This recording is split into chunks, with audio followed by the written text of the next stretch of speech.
Praise the lord. దేవుని యొక్క శక్తి కలిగిన నామానికి మహిమ కలుగును గాక. ఈరోజు దేవుని యొక్క వాగ్దానము యెషయా ప్రవచన గ్రంథము 51వ అధ్యాయము 12వ వచనము. నేనే మిమ్ము ఓదార్చువాడును, చనిపోవు నరునికి రుణమాత్రుడగు నరుడికి ఎందుకు భయపడదువు అని ఇక్కడ మనం చదువుతున్నాం. ఈ ఉదయకాల సమయమందు దేవుని యొక్క వాగ్దానాన్ని వింటున్న వారులారా, మనుషులు మిమ్మల్ని భయపెట్టిస్తున్నారా? మనుషులు మిమ్మల్ని బెదిరిస్తున్నారా?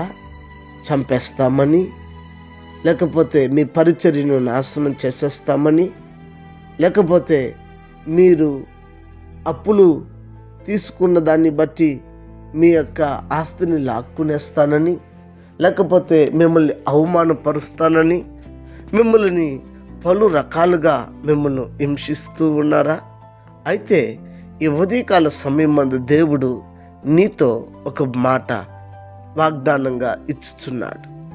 ఏంటంటే నేనే అని దేవుడు అంటున్నాడు.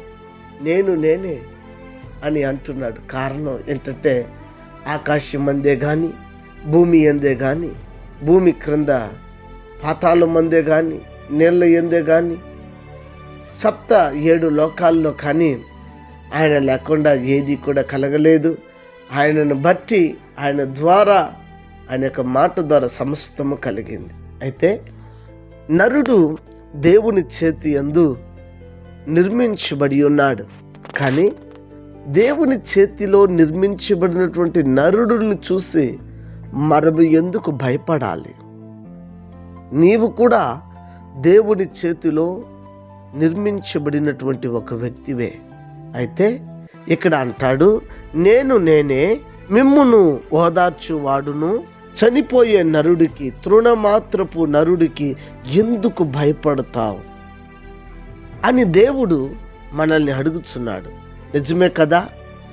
వాడు ఏ నరుడైనా బెదిరించేవాడు, పలుకుబడి కలిగిన వాడు, ధనము కలిగిన వాడు శాశ్వతంగా ఇక్కడే ఉంటాడా? పదవి కలిగిన వాడు ఉంటాడా? ఎవ్వరు కూడా ఉండలేరు. గనుక చనిపోయే నరుడు గూర్చి, చనిపోయే నరుల కోసం మరి ఎందుకు భయపడతారు? ఎవరు కూడా ఏ మనిషిని చూసి భయపడొద్దండి. మిమ్మల్ని బెదిరించే వాళ్ళని చూసి భయపడొద్దు. కానీ నిన్ను సృష్టించిన దేవునికి భయపడు. నిన్ను సృష్టించిన దేవునికి లోబడు. నిన్ను సృష్టించిన దేవునికి లోబడు. ధైర్యంగా మనుషులు దగ్గర భయపడద్దు. నిన్ను సృష్టించిన దేవునికి లోబడు.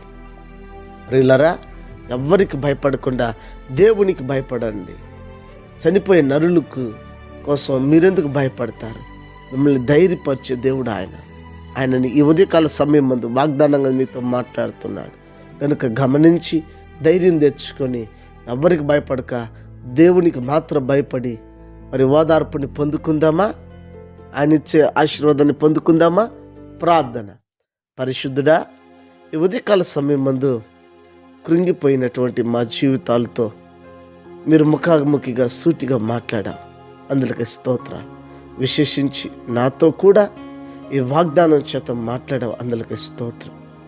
వింటున్న ప్రియ శ్రోతలందరితో కూడా మీరు మాట్లాడారు. స్తోత్రం.